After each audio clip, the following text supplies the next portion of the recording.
그때 백성들이 그들의 아내와 함께 크게 부르짖어 그들의 형제인 유다 사람들을 원망하는데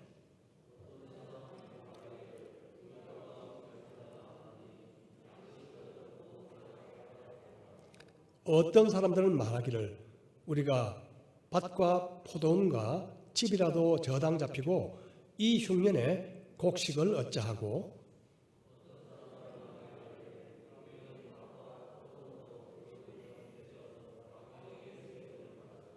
함께 읽겠습니다. 우리 육체도 우리 형제의 육체와 같고 우리 자녀도 그들의 자녀와 같거늘 이제 우리 자녀를 종으로 파는도다. 우리 딸 중에 벌써 종된 자가 있고 우리의 밭과 포도원이 이미 남의 것이 되었으나 우리에게는 아무런 힘이 없도다 하더라. 아멘. 잠시 기도하시겠습니다. 코로나가 계속 기승을 부리고 있습니다. 우리가 이런 상황에 두려움이나 불안에 굴복하지 않게 하시고 지혜롭게 대처할 수 있도록 주님 도와주시옵소서. 정부나 정당이나 언론들이 정의로우면서도 지혜롭게 사회 문제를 풀게 하여 주옵소서. 오늘도 느헤미야를 통해서 내부적인 문제를 해결하는 지혜를 얻고자 합니다. 이 시간 우리에게 말씀하여 주옵소서. 말씀으로 새롭게 되게 하시고 힘을 얻게 하시고 주님의 뜻을 발견하게 하여 주옵소서. 오직 성령님께 의지하오며 우리 주 예수님의 이름으로 기도드립니다. 아멘. 지난주 느헤미야 4장을 잠깐 한번 돌아보겠습니다. 힘을 합해서 예루살렘 성벽을 쌓기 시작하자 산발락과 도비야 등 외부 세력들이 비웃음과 조롱을 통해서 유대인들을 낙심시키려 했고 또 그뿐만 아니라 더 나아가 주위에 동조하는 세력들을 규합해가지고 공격한다 그런 소문을 통해서 공포심을 조장했습니다. 하지만 느헤미야는 이런 상황에서 세 가지로 대응을 했습니다. 첫 번째는 기도였죠. 이 성벽 쌓는 일이 하나님의 일이기 때문에 하나님을 모욕하는 저 대적들을 심판해 주십시오. 그렇게 기도했습니다. 두 번째는 최선의 방비를 한 것이죠. 일하면서 무기를 들고 일했고 공격을 받게 되면 함께 모여서 그 공격에 대응할 수 있도록 만반의 준비를 갖추었습니다. 마지막 세 번째는 격려였습니다. 격려. 대적들의 현혹에 두려워하는 백성들에게 사람이 아니라 하나님을 두려워하라. 하나님이 우리를 위해서 싸우신다. 우리 가족들을 위해서 싸우자. 이렇게 격려한 것이죠. 계속되는 그 위협에도 불구하고 이렇게 기도와 방비와 또 격려를 통해서 성사키를 계속했습니다. 그런데 뜻밖의 복병을 만났습니다. 그것은 바로 골마있던 내부의 문제가 마침내 터져버린 것이죠. 사실 한 나라가 무너지는 것은 외부의 강한 공격 때문에 그럴 수도 있지만 많은 경우 내부의 문제로 인해서 스스로 무너지는 경우가 많습니다. 예를 들어서 로마의 멸망은 지금까지 다양한 측면에서 그 원인이 제기되어 왔습니다. 그런데 이 제국의 쇠퇴가요, 이미 1세기 때부터 로마인들 스스로가 감지했다. 로마가 망할 거야 하는 그런 것을 감지하고 있었다는 것이 굉장히 흥미롭습니다. 예컨대 당시 호라티우스라는 철학자는 로마인들이 갈수록 점점 사악해져 간다. 악해져 간다. 그렇게 한탄했고요. 세네카는 이제 로마 제국은 병들어서 남은 것은 3일밖에 없다. 멸망하는 길밖에 없다. 그렇게 말했습니다. 그들이 얘기한 것처럼 로마 멸망의 가장 큰 원인은 바로 내부 문제였다는 것을 대부분 학자들이 동의하고 있죠. 우리나라 역사를 봐도 마찬가지입니다. 아시다시피 6세기 서쪽 중국 지역을 통일한 수나라가 동쪽에 있던 고구려를 정복하려다가 국력이 소진되어 가지고 마침내 40년 만에 멸망하고 말죠. 그리고 중국 역사상 대표적인 영웅으로 손꼽는 바로 당태종 역시 고구려 침략을 시도하다가 뜻을 이루지 못하고 도중에 포기하고 말았습니다. 그만큼 고구려가 아주 강대한 막강한 나라였죠. 그렇게 강했던 고구려가 당나라 고종이란 아주 특출나지도 않는, 그렇게 아주 뛰어나지도 않는 그런 지도자에 의해서 힘없이 무너진 이유, 그것은 바로 내분이었습니다. 내분. 영계소문의 죽자 그 세 아들이 서로 권력 투쟁을 했죠. 이 권력 투쟁 사이에 바로 장자였던 남생이라는 장자가 당나라로 도망을 쳤습니다. 그리고 구원을 요청했죠. 도와달라고. 그 남생을 앞세운 당나라가 신라군과 연합해서 마침내 고구려를 멸망시키고 말았던 것입니다. 신앙도 마찬가지입니다. 신앙. 우리가 예수 믿는다고 공격과 핍박을 받으면 받을수록 어떻게 될까요? 놀랍게도 많은 경우 믿음이 더욱 성장하게 되는 것을 보게 됩니다. 하지만 설거머니 들어온 조그만 죄로 말미암아 죄의 유혹 때문에 스스로 쉽게 무너져 버리고 마는 것을 우리는 종종 목격하게 되죠. 교회도 마찬가지입니다.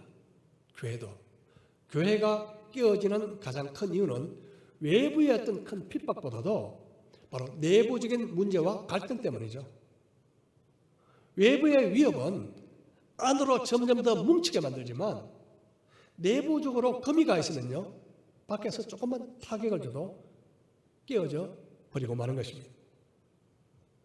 자, 그러면 이 느헤미야를 중심으로 성을 쌓기 시작했을 때 닥쳐왔던 내부적인 위기는 무엇이었을까요? 우리 한번 살펴보겠습니다. 먼저 1절을 다시 보겠습니다. 그때 백성들이 그들의 아내와 함께 크게 부르짖어 그들의 형제인 유다 사람들을 원망하는데, 자, 여기서 우리가 눈여겨봐야 할 단어는요, 원망이라는 단어입니다. 원망. 자, 원망은요, 내부적인 갈등의 표출이죠. 서로 원망하게 되면 공동체의 결속력은 쉽게 허물어지고 맙니다. 출애굽 후에 홍해 바다를 기적적으로 건너고 나서 광야로 들어갔을 때 물이 없었습니다. 마실 물이. 그때 이스라엘 백성들이 나타낸 첫 반응이 무엇이었을까요? 출애굽기 15장 24절입니다. 백성이 모세에게 원망하여 이르되 우리가 무엇을 마실까 하며, 홍해를 건너자마자 그렇게 감격했던 그들이 어려운 환경에 직면하자마자 기쁨은 순식간에 원망으로 바뀌고 말았습니다. 처음에는 모세와 아론을 원망하다가요, 점차 바로 그 원망의 화살은 하나님께로 향하게 되었죠. 또 백성들은 가나안 땅을 탐지했던 열 정탐꾼의 부정적인 보고를 듣자마자 어떻게 반응했을까요? 원망했습니다. 원망. 모세와 아론을 원망했고 하나님을 원망했죠. 결국 20세 이상은 가나안 땅에 들어가지 못하고 모두 광야에서 소멸되고 말았습니다. 그것뿐만 아닙니다. 이어지는 광야 생활 속에서 먹을 것이 없다, 마실 것이 없다, 그렇게 원망하다가 불뱀에 물려서 많은 이스라엘 백성들이 죽어갔죠. 그래서 고린도전서에서 이렇게 말씀합니다. 그들 가운데 어떤 사람들이 원망하다가 멸망시키는 자에게 멸망하였나니 너희는 그들과 같이 원망하지 말라. 자, 원망은요, 우리 인간의 죄성 때문에 생길 때가 많죠. 죄성 때문에. 그런데 그런 죄성이 아니라 공동체 안에서 공정성과 그리고 공평성이 무너질 때 생기는 경우도 많습니다. 초대교회 때 헬라파 유대인들이요. 그때는 헬라파도 있었고 히브리파도 있었는데 헬라파 유대인들이 구제 문제에 있어서 자기네들 과부가 히브리파 과부보다 좀 소홀하게 취급받자 원망하는 일이 생겼습니다. 자, 공평성과 공정성의 문제였죠. 만일 우리 사회가 공정성과 공평성이 무너지게 될 때 원망이 터져 나오게 되는 것은 당연한 사실이죠. 그래서 빌립보서에서는 모든 일에 원망과 시비가 없이 하라 그렇게 말씀하고 있습니다. 원망은 공동체의 결속을 파괴시키죠. 그래서 공동체를 지키기 위해서는 그 원인을 신속하게 파악해서 그리고 빨리 해결해야 하는 것이죠. 자, 보십시오. 이 유다 백성들은 이 공사를 하다 말고요, 아내들을 다 데리고 와서 같이 못 살겠다 그렇게 큰 소리로 원망을 하고 있습니다. 그들에게는요, 충분하고 합리적인 이유가 있었습니다. 그렇게 원망하는 이유, 바로 공정성과 공평성이 깨어지는 바람에 중산층을 중심으로 해서 민생고와 경제 파탄이 일어나게 된 것입니다. 어떻게 하다가 이렇게 됐을까요? 우리 2절 3절을 보겠습니다. 어떤 사람은 말하기를 우리와 우리 자녀가 많으니 양식을 얻어먹고 살아야 하겠다 하고, 어떤 사람은 말하기를 우리가 밭과 포도원과 집이라도 저당 잡히고 이 흉년에 곡식을 얻자 하고, 요사이 같으면 자녀를 둘 내지 셋 이렇게 키우잖아요. 당신은 산하 제한이 당연히 없었죠. 그래서 아마 자녀가 집집마다 많았을 것입니다. 최소한 8명 이상 되었지 않았을까요? 제 처갓집은 자녀가 9인데요. 농담인지 몰라도 어릴 때 부모님이 이름을 부를 때 깜빡할 수가 있잖아요. 생각이 안 나서. 그러면 첫째부터 누구 이렇게 부를 때가 있었다고 제가 들었습니다. 이 자식이 많으면 부자가 아닌 이상 제일 큰 문제가 먹고 사는 문제죠. 대가족을 어떻게 먹여 살리겠습니까? 그런데 보십시오. 성벽 쌓는 일에 동참한다고요. 대가족을 먹여 살리는 일을 잠시 미루고 와서 일을 하고 있는데요. 그 가정은 어떻게 됐을까요? 가족들이 얼마나 힘들었을까요? 자, 더구나 큰 문제 중에 하나는요, 흉년이었습니다. 흉년. 농사가 잘 안 되니 더 힘들어졌죠. 물가는 당연하게 올라갔을 것입니다. 이런 경제적인 문제가 닥치자 그들은 마침내 한계 상황에 부닥치게 된 거죠. 못 살겠다. 그리고 원망했습니다. 자, 이럴 때 가장 득보는 사람이 누굴까요? 바로 가진 사람들입니다. 경제가 어려워지면요, 빈부격차가 더 벌어지게 되죠. 있는 사람은 더 가지게 되고 없는 사람은 더 없어지게 됩니다. 우리 IMF였죠? 오랜 전에. 그때도 그랬던 것 같아요. 없는 사람들은요, 먹고 살기 위해서 있는 거 다 팔아야 되잖아요. 있는 사람은요, 잘 됐다. 가진 것으로 싼 값에 사들였죠. 그래서 가진 사람은 더 가지게 되고 없는 사람은 더 가난해지고. 그리스도인들은 투기와 투자를 명확하게 구별해야 한다고 생각합니다. 투기와 투자. 투기는요, 남을 희생시키면서까지 내가 더 갖고자 하는 것입니다. 남을 희생시키면서까지. 투자는 제 개인적인 의견입니다만은 가능하면 나도 이익을 얻지만 다른 사람도 이익을 얻도록, 최소한 그게 안 되면 최소한 피해를 입히지 않는 것, 가난한 사람들에게. 저는 그렇게 생각합니다.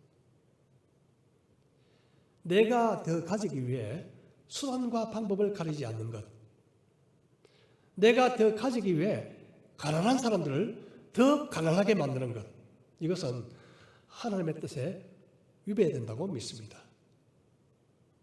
그것은 하나의 탐욕이기 때문에 그렇습니다. 그래서 그리스도인들은 투기 목적으로 집을 사서는 안 된다고 생각합니다. 투기 목적으로. 물론 경제력이 없으신 부모님을 위해서 집을 살 수도 있죠. 그분이 사시더라고요. 또 특수한 사정이 있을 것입니다. 그런데 단지 투기 목적으로 집을 여러 채 산다. 그것은 바르지 않다고 생각합니다. 결국 집값을 상승시켰어요. 결과적으로 가난한 사람들은 치솟는 전세값도 감당하기 어려울 정도로 더 가난하게 되는 그런 결과를 초래하기 때문에 그렇습니다. 만일 우리 국민이 우리가 살 수 있는 집 한 채로 만족할 수 있다면요, 제가 생각할 때 지금 한국 사회에 그렇게 문제가 되고 있는 이 집값 문제는 단숨에 해결된다고 저는 생각합니다. 물론 이것은 실현될 수 없는 이상이긴 하지만요, 우리는 정말 공직자들뿐만 아니라 우리 그리스도인들도 솔선수범해야 한다고 저는 믿습니다. 자, 본문으로 돌아가겠습니다. 이 백성들이 경제 사정이 어려워졌잖아요. 먹고 살기가 힘들어졌습니다. 그래서 그들이 힘들게 소유했던 밭과 포도원을 저당 잡히게 되죠. 저당 잡혀서 겨우 먹을 곡식을 얻게 되었습니다. 문제는요, 이것뿐만 아니었습니다. 5장 4절. 어떤 사람들은 말하기를 우리는 밭과 포도원으로 돈을 빚내서 왕에게 세금을 바쳤도다. 자, 이 세금은 당시 지배국이었던 페르시아 제국이 부과한 세금이었습니다. 그들은 먹고 살기 위해서 빚을 냈잖아요. 그런데 또 내야 될 게 있어요. 세금. 이 세금까지 내려고요, 남아있던 논과 밭, 포도원까지 저당 잡혀가지고 빚을 내다 보니 엎친 데 덮친 격으로 그냥 빚더미에 앉게 돼버리고 말하는 거죠. 왜 이런 문제가 이런 식으로 악순환이 되었을까요? 5절, 6절을 보겠습니다.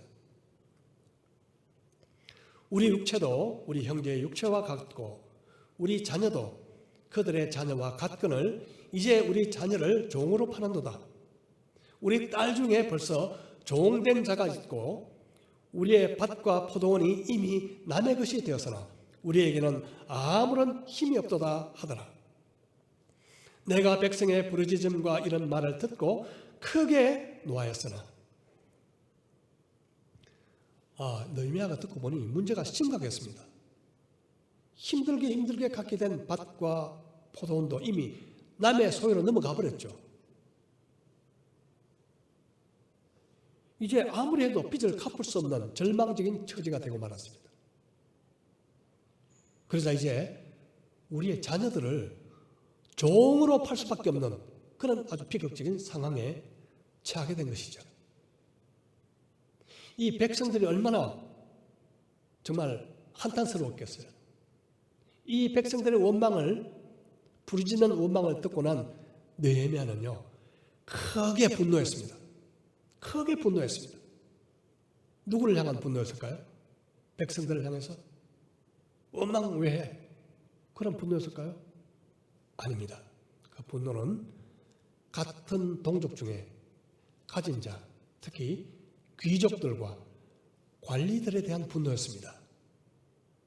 그들이 바로 문제의 주범이었기 때문에 그렇습니다. 자, 우리도 이런 분노를, 이런 이야기를 듣게 되면요, 굉장히 분노합니다. 우리도. 그런데 느헤미야의 아주 탁월한 점은요, 그 다음입니다. 그 다음. 우리 7절을 한번 보겠습니다. 깊이 생각하고 귀족들과 민장들을 꾸짖어 그들에게 이르기를 너희가 각기 형제에게 높은 이자를 취하노도다 하고 되회를 열어 그들을 쳐서. 자, 느헤미야가 분노한 이유가 뭘까요? 그것은요, 이 경제적으로 어려운 이 백성, 일반 백성들이 희생적으로 성벽 쌓기에 몰두하면서 더 어려워졌잖아요. 흉년도 찾아오고. 그런 사이에 부자들은 이 기회를 오히려 재산 정식의 기회로 삼아서 높은 이자까지 챙기고 있었던 것입니다. 이 사람들은 뭐 그런 불의한 행동을 보면 아까 말씀드린 것처럼 분노하죠. 그런데 보통 많은 경우 처음부터 끝까지 분노하다가 끝이 나버리고 맙니다. 화를 내다가 끝이 나버리고 말아요. 분에 대해서 성경에서 많은 말씀을 이야기하고 있는데 잠언서에 이렇게 말씀합니다. 미련한 자는 당장 분노를 나타내거니와 슬기로운 자는 수욕을 참느니라. 당장 분노를 나타내는 사람은 어리석다, 그렇게 말씀합니다. 물론 의로운 분노도 있죠. 죄에 대해서 분노하는 거예요. 그런데 중요한 것은 나의 분노를 어떻게 다루느냐. 분노가 생겼을 때 그 분노를 어떻게 다루느냐가 아주 중요한 것이죠. 자칫하면 분노의 결과가 전혀 본질과 관계없는 방향으로 흘러가 버리고 말죠. 자, 느헤미야는 어떻게 했을까요? 느헤미야는 잠깐 분노했지만요, 일단 참고 깊이 생각했습니다. 깊이 생각했다. 왜 생각했을까요? 정확한 원인을 찾기 위해서요. 뭐가 문제인가? 그는 일반 백성의 그 원망과 원성이요, 귀족들과 관리들의 높은 고리 대금업 때문이다, 이런 사실을 찾았습니다. 이것이 바로 당시 사회 구조학이었죠. 소위 가진 자들의 탐욕과 욕심에서 기인한 것이었습니다. 그들은요, 경제 불황 속에서 일반 백성들, 성을 쌓는 그런 일에 몰두한 일반 백성들에게 돈을 빌려주고요, 높은 이자를 받아가지고 자신들의 경제적인 이득을 챙기기에 바빴죠. 그래서 느헤미야는 그들을 먼저 불렀습니다. 그리고 그들을 꾸짖었죠. 꾸짖고 나서 대회를 엽니다. 자, 어떻게 말할까요? 그 대회 속에서 5장 8절입니다. 그들에게 이르기를 우리는 이방인의 손에 팔린 우리 형제 유다 사람을 우리의 힘을 다하여 도로 찾았거늘 너희는 너희 형제를 팔고자 하느냐? 더구나 우리의 손에 팔리게 하겠느냐 하매 그들이 잠잠하여 말이 없기로. 느헤미야는 이렇게 책망하죠. 귀족과 백성들의 지도자들에게요. 우리가 이방인 손에 팔린 우리 동족들을 힘을 다해서 겨우 찾아왔는데 당신들은 당신들의 욕심을 채우기 위해서 그들을 다시 이방인들에게 팔려고 하느냐. 이방인들이 얼마나 이것을 보면 비웃겠는가. 꾸짖었죠. 그들은 아무 말도 못했습니다. 구구절절 맞는 이야기였기 때문에 그렇죠. 자, 느헤미야의 말은 이어지고 있습니다. 9절입니다. 우리 같이 한번 읽어볼까요? 시작. 내가 또 이르기를 너희의 소행이 좋지 못하도다. 우리의 대적 이방 사람의 비방을 생각하고 우리 하나님을 경외하는 가운데 행할 것이 아니냐. 당신들이 그러한 잘못된 소행을 한 이유는 한마디로 하나님을 경외하는 마음이 없어서 그렇다. 좋지 못한 소행으로 이방인들의 비방을 사게 되는 것은 하나님을 두려워하는 마음이 없기 때문이다. 여러분, 하나님을 두려워하지 않으면요, 마음대로 살기가 쉽습니다. 하나님을 두려워하지 않으면요, 내 욕심을 위해서 약자들을 얼마든지 희생시킬 수가 있습니다. 하나님을 두려워하지 않으면 죄 짓는 것을 두려워하지 않습니다. 요셉이 혼자 있을 때 보디발의 처로부터 유혹을 받았지만 그것을 물리칠 수 있었던 것은 바로 그가 하나님을 두려워했기 때문에 그렇습니다. 다윗이 혼자 왕궁의 옥상 위를 거닐 때 목욕하는 바세바를 보고 불륜의 죄를 저지른 것은 바로 그 순간 하나님을 두려워하는 것을 잊었기 때문에 그렇습니다. 애굽에서 이스라엘 백성들이 종살이할 때 애굽 왕 바로가 사내 아이가 태어나면 바로 죽여. 그렇게 히브리 산파들에게 명령했지만 히브리 산파들이 그 왕의 명령을 어긴 것은 하나님을 두려워했기 때문에 그렇습니다. 현대사회는 하나님을 두려워하지 않는 세대입니다. 죄의 특성 중 하나가 하나님을 두려워하지 않는 것입니다. 로마서 3장 18절입니다. 그들의 눈앞에 하나님을 두려워함이 없느니라 함과 같으니라. 여러분, 하나님을 두려워하지 않는 것보다 더 두려운 죄는 없습니다. 하나님을 두려워해야 됩니다. 느헤미야는 그들의 소행을 꾸짖고 나서 실제적인 결단을 촉구하죠. 자, 이제 너희들이 가져온 밭과 포도원과 집을 돌려주라. 앞으로 이자를 받지 마라. 받은 이자도 100분의 1을 돌려줘라. 모두 그렇게 하겠다고 동의합니다. 그러자 느헤미야는 제사장들을 불러 모았습니다. 그리고 제사장들을 정인으로 세우고 그 앞에서 귀족들과 관리들이 맹세하고 서약하게 했습니다. 그들은 그 앞에 맹세하고 서약했죠. 그러자 느헤미야는 이렇게 마무리 선언하죠. 5장 13절입니다. 내가 옷자락을 털며 이르기를 이 말대로 행하지 아니하는 자는 모두 하나님이 또한 이와 같이 그 집과 산 앞에서 털어버리실지니 그는 곧 이렇게 털려서 빈손이 될지어다 하매 회중이 다 아멘 하고 여호와를 찬송하고 백성들이 그 말란대로 행하였느니라. 온 백성이요 아멘 동시에 찬송이 터졌죠. 드디어 골마있던 문제가 해결됐습니다. 자, 느헤미야가 이렇게 문제를 해결할 수 있었던 그 비결은요, 먼저 백성들의 원망 속에서 문제의 핵심을 간파했죠. 바로 가진 자의 착취로 인해서 없는 자는 더 가난하게 되는 사회 구조학이 뿌리내리고 있음을 그는 발견했고 지혜롭고 신속하게 이 문제를 제거함으로 위태로워졌던 공동체를 보호할 수가 있었습니다.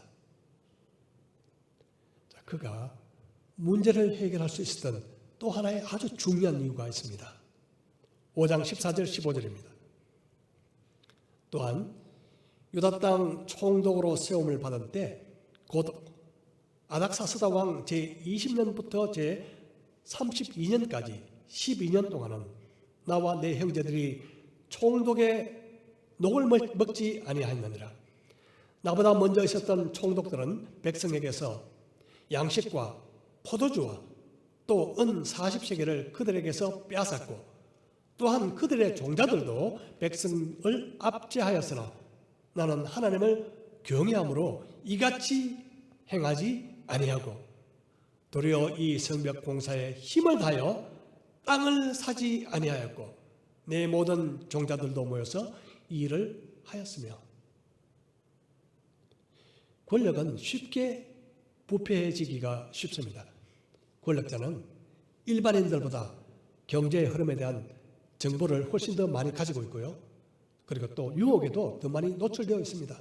그래서 부정부패하기가 쉽습니다. 느헤미야의 전임 총독들은 자신이 가진 이 직책을 악용해서요, 백성들을 착취했고 부동산 투기를 했고요. 그의 부하들도 이 상전이 하는 대로 본받아서 백성들을 못 살게 굴었죠. 오늘날 일부 지도자들의 모습이 아닐까요?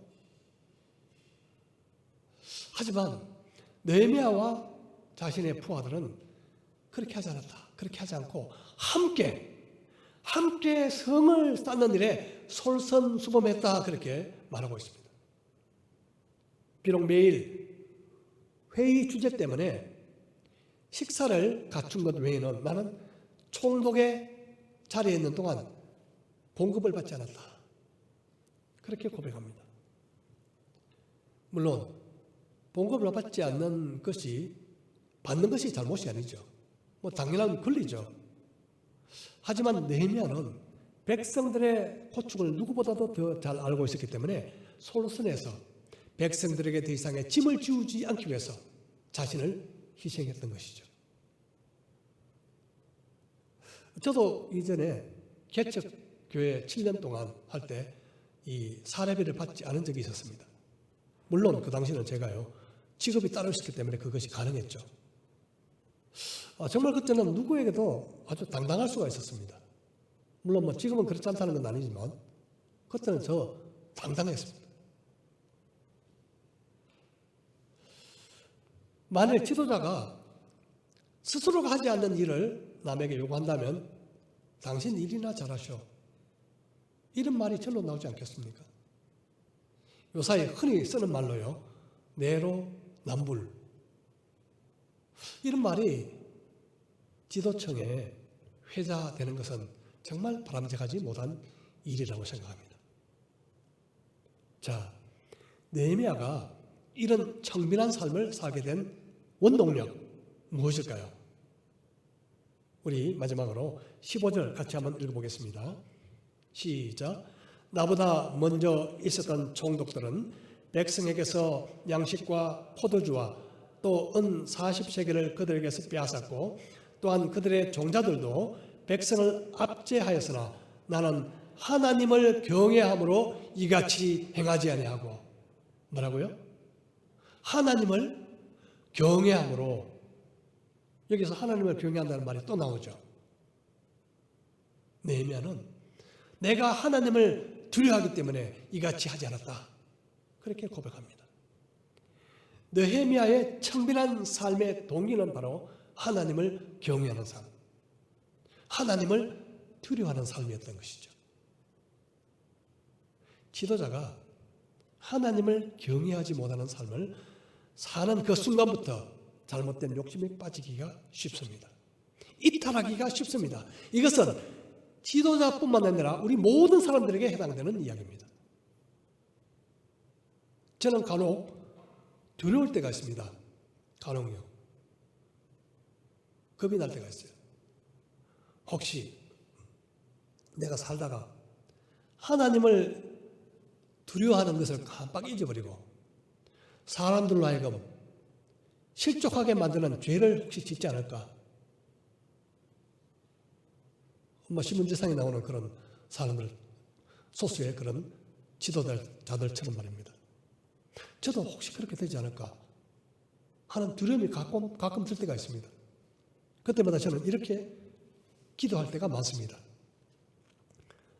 제가 만일 사람들 앞에서 수치스럽고 손가락질 받는 그런 죄를 지을 것 같으면 하나님, 그 죄를 짓기 전에 저를 천국으로 먼저 데려가 주십시오. 뭐 저라고 뭐 그런 죄를 전혀 안 짓는다는 보장이 있습니까?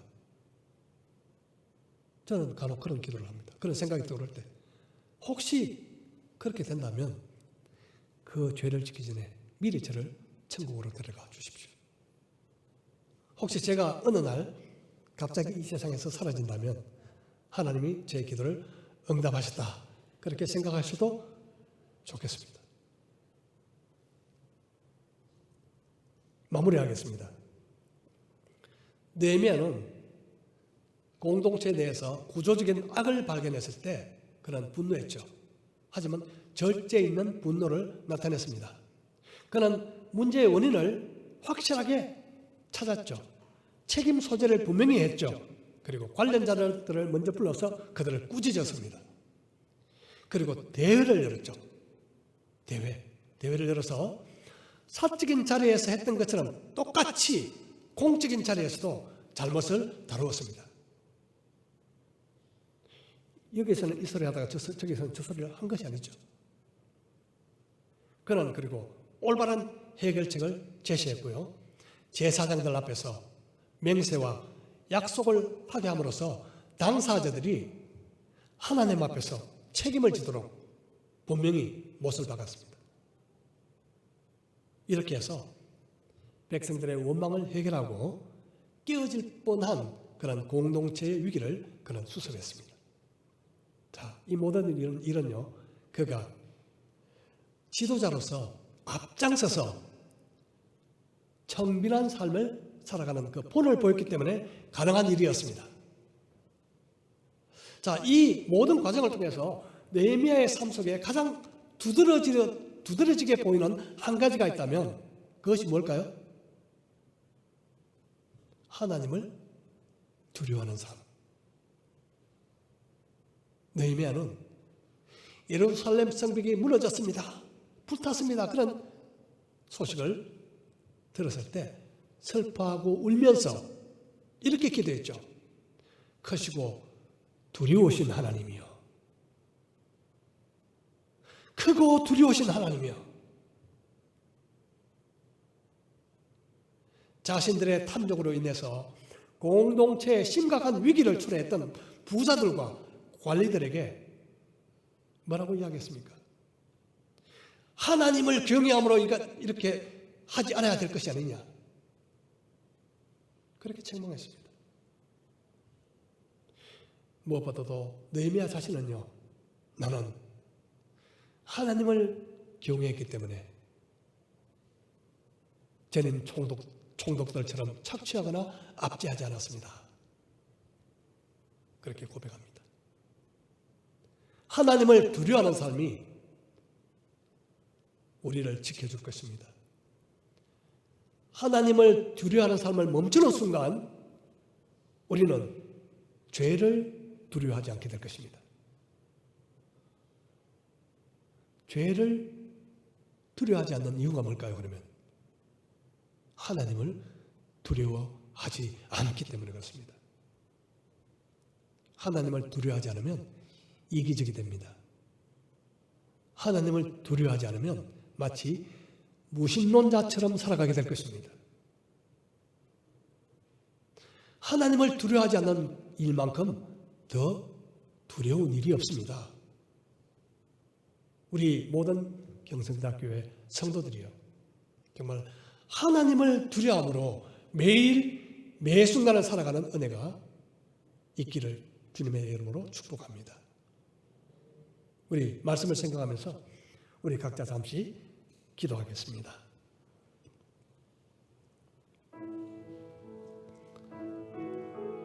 하나님을 두려움이 우리 신앙의 기반입니다. 하나님을 두려워하지 않으면 나의 신앙이 무너지고 공동체의 신앙이 무너지게 됩니다. 느헤미야의 리더십의 기초는 바로 하나님을 두려워하는 삶이었습니다. 원망, 바로 그 내부의 적을 무너뜨리는 비결은 공동체가 하나님을 두려워하는 삶을 회복하도록 하고 또 자기 자신이 그런 삶을 살았기 때문입니다. 그는 오늘 이 5장 마지막에 이렇게 기도합니다. 네 하나님이여, 내가 이 백성을 위하여 행한 모든 일을 기억하사 내게 은혜를 베푸시옵소서. 그는 하나님을 두려움으로 백성들을 위해 행한 모든 일을 기억해 주셔서 은혜를 달라고 간구합니다. 이 시간 우리 각자의 삶을 다시 돌아보면서 하나님을 두려워하는 삶을 회복하게 하여 주시옵소서. 하나님을 두려워하는 삶을 회복하게 하여 주시옵소서. 이 시간 기도드리는 그런 시간 잠시 갖도록 하겠습니다.